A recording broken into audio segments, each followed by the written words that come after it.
The weather is about to go nuts. We are tracking multiple snow and ice storms through the upcoming weekend, even more snow and ice through the end of February, and that polar vortex split could send more Arctic cold into the United States as we move through the end of February, even into March. We'll talk about exactly what the polar vortex is. If you've ever wondered what that buzzword means, it's an actual thing. We will highlight that with sound science and meteorology towards the end of the video, so stick around for that. Let's get to it, guys. Buckle up. I'm certified meteorologist Jonathan Kegas. And again, we're going to talk about the snow and ice. We'll have the forecast snow amounts and ice amounts through the course of this video. Chapters will be in the description if you want to bounce ahead if something else in this video interests you. First thing first, it gets started tonight. This super active pattern that's going to take us right on through February. There we go with more snow coming towards areas that haven't seen a ton this winter. Twin Cities and points north, that's going to be our best chance for some snow. Arrowhead of Minnesota, back to North Dakota, UP of Michigan, and then into the northern parts of Wisconsin. That's going to be our best shot for snow. Again, we'll take a look at those potential accumulations in just 1 second. That system then slides to the east as we move into Thursday morning. This is going to be a straight up ice storm for places closing in on Ohio. We have ice storm warnings out for central Pennsylvania, and then plain old snow as you get further north into parts of New York and New England. That's what the radar could look like at 7 o'clock on Thursday morning. We'll take this further in time. Some heavier snow moving through Massachusetts into Boston. Boston, Massachusetts, and into parts of southern New York. I'm looking at you guys for potentially big ticket totals, not only for these next couple, but really adding things up for the next several storms. We could be talking upwards of maybe 2 feet of snow by the end of February. It could get wild. We'll have more on that again later on into the video, but there we go towards almost lunchtime on Thursday, and then this system finally exits by Thursday evening. It slides into parts of New Brunswick and Nova Scotia, which is a few lingering light showers into parts of Kentucky and into southwest Virginia. In terms of how much, this is what everybody wants to know. This is going to be how it kind of materializes from tonight into the early stages of Friday morning until the snow finally shuts off. We'll use our little dabber here, and we're going to get really, really up close and personal. We'll start where it is going to get underway first in parts of northern North Dakota. Again, a good 1 to 3, 2 to 4 inches of snow closer to Fargo, maybe a little bit more, 3 to 6 inches for Fargo. Duluth, a nice healthy snowstorm for you. Of course, it's not a huge snowstorm by any means for Minnesota standards, but a good 4 to 8 inches of snow closer to Ely and Arrowhead in Minnesota. A little bit better. That's going to continue into Thunder Bay, Canada. Not a ton of snow for the Twin Cities. A dusting to maybe an inch or two. Northern Wisconsin, a little bit more, maybe closing in on 2 inches of snow. Some lake effect getting going closer to Sault Ste. Marie. There you go. There, almost a foot of snow on the brighter pinks and purples that are showing up there. Again, that's going to help some lake enhancement as that system goes over Lake Superior. UP of Michigan. Let me bring back out the dabber again. Anywhere from 6 to 10 inches of snow. Get a little bit closer to get some towns to pop up. There's Sault Ste. Marie into Marquette. Marquette itself, anywhere from 2 to 3 inches of snow. And forgive me, I'm going to bounce around. I'm going to try to get to as many spots as I can through parts of the country that are going to be impacted by this. So my apologies if I don't get to your exact town. We'll take a more widespread view here. And in northern Maine, covered up by the banner there, about 4.5 inches of snow, anywhere from 3 to 6 inches of snow in the northern side of Maine. Off of Lake Ontario, there's 5 to 6 inches of snow. And then interior New Jersey, a healthy snowstorm as well. Again, I know we've seen bigger, but there hasn't been a ton. 3 to 6 inches of snow for us. Same deal north of PA, or north of Philadelphia, in eastern PA, about 4 inches, maybe an inch or two in downtown Philadelphia. Now, the bigger deal is going to be the ice that comes with it. We'll take a look at Vermont and New Hampshire real quick. Again, about 2 to 4 inches of snow coming. Bigger deal, as mentioned, is going to be the ice. And anywhere you see the pink popping back up, this is going to be the icing. The darker the pink, the more significant the icing. So right away, and we're going to bounce around again, but I do want to focus on the two primary areas here. We do have an ice storm warning for the mountains of Pennsylvania. Look at how much ice could fall around Altoona. into Johnstown. And when I say ice, it's freezing rain, so it's liquid that freezes on contact with anything that's below freezing. But anyway, anywhere from Morgantown near Cumberland, look at that, anywhere from a half inch to an inch of ice. This will no doubt cause power outages, so it's going to be really cold. In addition to that, make sure you have a way to stay warm. Again, you don't want to use candles to stay warm. Space heaters, make sure those are plugged right in directly to the outlets to prevent any kind of electrical fires, things of that nature. Where icing is going to be, I wouldn't call it significant to cause power outages. Certainly, travel issues are going to be a thing when you're talking about a glaze to a quarter of an inch of ice through northern Pennsylvania. I-80 going to be a mess with the snow and ice likely. Even near Buffalo, we're going to get in on some of the freezing rain. A glaze of ice coming for us would take you further back to the west, Detroit area. We have that glaze around again, anywhere from a glaze to a tenth of an inch of freezing rain. Likely no power outages associated with that, but certainly sidewalks, roads are going to be ugly tomorrow morning. And then we have our second really giant area of concern when it comes to ice accumulation. It's going to be down closer to Columbus, Ohio at the dividing line. Look at all the ice there around Dayton, anywhere from a half inch, maybe up to 3/4 of an inch of ice in that area. That is that power outage realm around Cincinnati. Glaze of ice back towards Milwaukee. Again, this is not going to cause power outages closer to Davenport and Cedar Rapids, north of St. Louis, but that is certainly enough to make you slip and fall on a sidewalk. And that is certainly enough to cause major travel issues. All as you need is that glaze, and travel becomes a mess. We're going to go to the west now, and this is going to be our next system. And this system is actually going to head for the northeast early next week. We'll take a look at that portion of the forecast. There's a ton going on a little bit later on in this video, but right now and over the next couple of days, here's Thursday morning, it's going to be blasting parts of the Pacific Northwest with a lot of lower elevation rain and a ton of higher elevation snow in the Sierras. So the jet stream just blasting Northern California. The darker the blue, the heavier the snow.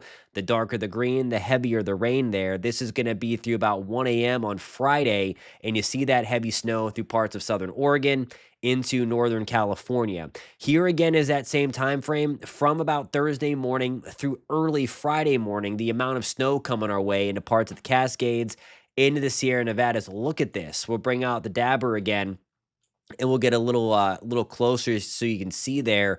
The highest elevations picking up more than a foot of snow. That's about 2 feet of snow there into the mountains east of Eureka.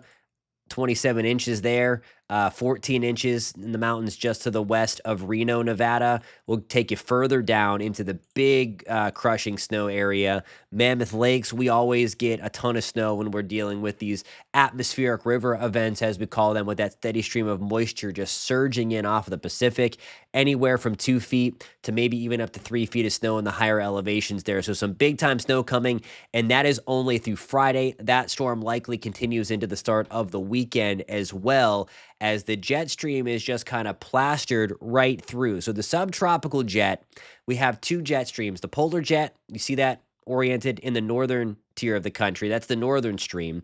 And then we have the subtropical jet that is pushing way to the north. So if you're watching in New Mexico, it's super warm.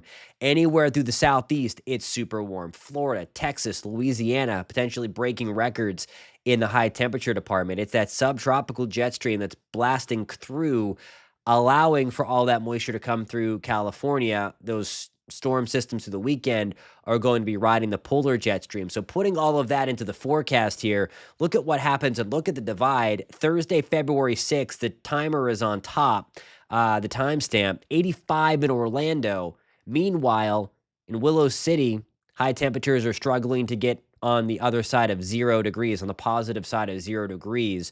Right around the freezing mark in Boston, Portland, Flagstaff, Santa Fe in the mid-50s, Amarillo into the mid-70s. That is on Thursday. And there's this giant clash of the warm air and cold air as we keep things super, super warm through the weekend in the deep south and southeast corner of the United States, and then really frigid through the extreme northern tier of the country, and that's really going to set the stage. The jet stream, the dividing line there right in the middle, as I showed you before, that's kind of the conveyor belt for this very, very active stretch that we are getting into.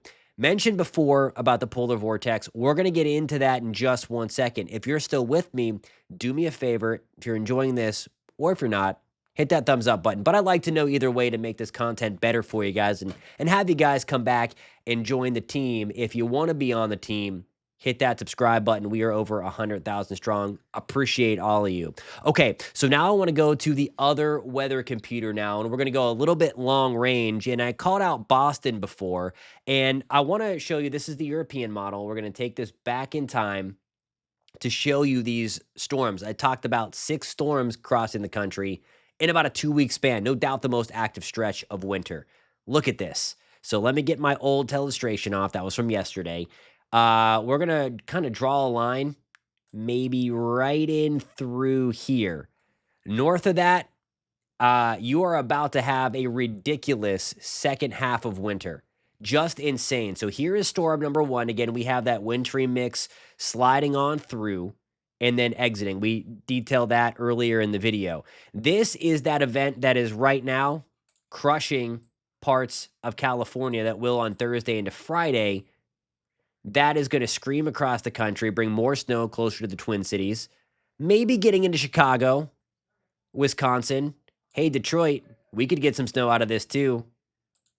Look at that. Maybe cold enough for some snow for us in Detroit. This is going to be Saturday night into Sunday now. That works its way through. This is a little better shot for more snow. There's that area highlighted again, Massachusetts. We might be ground zero here for a ridiculous second half of winter. And then here comes an even bigger storm. This one's going to be towards the 11th, 12th, 13th of February. Area of low pressure right on through there. The blue represents the snow again. And then that line that I drew, there it is. This is going to be New York City likely even gets in on that one, as that low is riding far enough south and then kicks out over the Atlantic Ocean. So that's storm number 3. That could be the granddaddy of them all there. Storm number 4 comes up. It's kind of like split right now, so it's coming in 2 pieces, so not that impactful, at least not as big in terms of snow, but that was storm number 4. Here's storm number 5, and this would be ugly, a giant overrunning event here. That would be a major ice storm. Again, wouldn't bank on that just yet, but don't like that signal. That's going to be on February 15th into 16th, but there again, heavy snow across a big swath of the country. I wouldn't doubt this, because what we have going on here, just as a quick nerd out session, high pressure here, high pressure here. We have cold air coming down. We have warm air surging. That's that overrunning. That's going to force up a lot of heavy precip. Where it's cold enough, it's snow and ice. Where it's warm enough, it's going to be some heavy rain. So we're going to be watching that closely. And then it wraps up again. So that's storm 5. And if that were to wrap up like that, and again, this is getting way into the future. This is the 16th into the 17th. The Northeast is getting blasted again. Again, we are starting to get way out there. But I just wanted to show you again those storms. And then here comes enter storm 6 into the Pacific Northwest. So there are those 6 storms in 2 weeks. Absolutely nuts. Don't take this with a grain of salt, okay? I just want to show you what could be here. And I think there's a likelihood of this happening the way that the pattern is. So, mentioned before about the over-under, we'll set it at 20 inches of snow between now and the end of February in Boston. Of course, here is Boston, and I mentioned about southern New York. Everybody in here, this color, that streak right there, I mean, you're pushing. If you can see the scale, you're in those kind of lighter blues into almost that purple. That's like 30 inches of snow. Don't take that for gospel. You have to take each storm and dissect each little piece of it as they come. But just know we are going to be in a very, very active pattern, really for the entire northern tier of the country. It was cold in January, but it was relatively dry. It's going to be cold in February, and now we're going to add the moisture. So Phil, Punxsutawney, my guy, he's going to be dead on this one. 6 more weeks of winter. We're going to round it out the whole way through. Okay, so now we're going to talk about the polar vortex. It's a big buzzword. It's more often than not used incorrectly. And we are going to talk about that right now. So this is a look at 50 millibars. This is way up there into the stratosphere, okay? The polar vortex, and we're going to go over some of the misconceptions in just one second, but I just want to show it to you first, the model forecast, and then we'll break down what it is. I always like to show what it is because, I hate the hype. I hate the things that are used incorrectly out there for clicks. So I want to show you what it is, okay? So here we go. This thing here, a strong polar vortex, and I'll show that in more detail in a second, it normally hangs out right at the poles, kind of like that. Right here, as we find it at this present time, we have it being stretched. Here's lobe number 1. Here's lobe number 2. Somehow my marker got really thick, and I don't like it when it's thick. But there we go. Watch what happens as we go forward into the middle of February. We have a split there. This is towards Valentine's Day. Lobe over the eastern hemisphere, lobe of the vortex sinking towards the Hudson Bay in the western hemisphere. This is where we can really start to unleash some cold and have it break down a little bit further and move into the lower 48. There's some questions as to how far south that Arctic cold is going to get, but nonetheless, cold appears to be in our future as a result. So I want to take you back to the other weather computer now. When it comes to the polar vortex, there are a ton of misconceptions. So we're going to break down the facts here. The polar vortex is always there. It always hangs out in the poles. We have one in the North Pole, one in the South Pole. The thing to remember here is that it's always present even in the summer. It's just more prevalent, stronger in the winter time in the respective hemisphere. It resides miles up above the surface. So we do not see it. We are really not impacted by it directly as it is in the stratosphere. It's called the stratospheric polar vortex. What can happen though, like I just showed you on that model, we get these sudden stratospheric warming events. The polar vortex can be disrupted, and then in turn, it can impact the polar jet stream. And we're going to go over those differences in just one second. So again, here are some of the key points. The polar vortex is not the polar jet stream. We've mentioned that several times what the polar jet stream was being impacted by earlier in the video. The vortex, it's a strong area of low pressure, and typically that's where you're going to find the coldest air. Now, we're looking at that purple color near the top of your screen. The polar vortex resides 10 to 30 miles above the surface. You see where the Arctic air resides, the polar jet stream is where we live, 5 to 9 miles above the surface. That's going to be where the jet aircraft fly.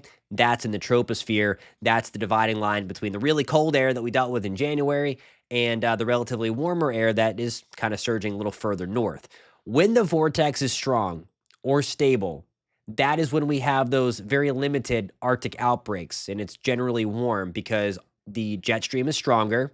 The west to east flow is stronger, and that keeps that cold Arctic air bottled up in the Arctic and keeps it right underneath that polar vortex cap, if you will, that's hanging really, really close up into the poles. Now, where we have issues and where we get things really interesting is when we have that sudden stratospheric warming in the stratosphere and we get that disruption of the polar vortex, and we get the vortex to weaken and stretch. And in this case, it likely is going to split. One lobe spills over to the eastern hemisphere, one lobe spills into the western hemisphere, and it brings some really, really cold air to wherever that spills over. This happens about once every 2-ish years, give or take. And you see the polar jet stream there in blue, it gets super wavy. And as it does so, when you have a wavy jet stream, it increases temperature differences through the United States as you see the ridges and troughs there. And it creates a very active storm pattern as the cold air surges into the south, the warm air surges a little bit further north in some spots of the country. So when that happens, we typically do get a very active pattern like we're seeing now and like what will continue into March. I hope I didn't ramble on too much, guys. If you did like this video, or if you didn't, let me know. Post in the comments where you're tuning in from again. We are going to be watching these storms like a hawk. If you want to watch it alongside with us, I would love to continue to get your storm reports. I would love to have you guys join the team. We're in this together here, kind of fighting some of the misinformation, the hype, the craziness on YouTube. If you love talking weather, you've come to the right place. Hit that subscribe button for me, and we will catch you next time. Stay warm, and if you want the snow, enjoy it, my friends.